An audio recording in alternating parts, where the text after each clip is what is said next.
तुम्हाला माहिती आहे का, ज्येष्ठ गौराई म्हणजेच महालक्ष्मी या 2.5 दिवसासाठीच माहेरी का येतात?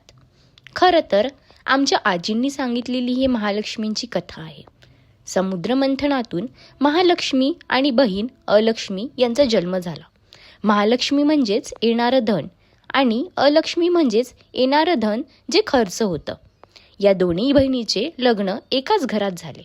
एके दिवशी महालक्ष्मी आणि अलक्ष्मी या दोन्ही बहिणी बाहेर जात असताना चालता चालता एकीचे काकण बिळात पडले. बिळामध्ये एक साप राहत होता. त्याला खूप वर्षाच्या वेदनामुळे तो खूप त्रासला होता.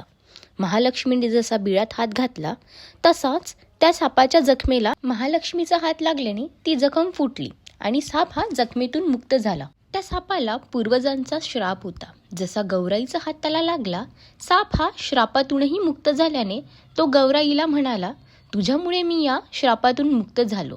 सांग तुला काय पाहिजे? गौराई म्हणाली, आम्ही माहेरचं प्रेम काय असते हे कधीच अनुभवलं नाही. मला काही नको, मला फक्त 2.5 दिवसाचं माहेर दे.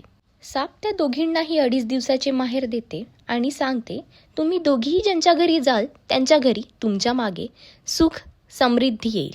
आजीनी सांगितलेली ही कथा माझ्या आताही स्मरणात आहे.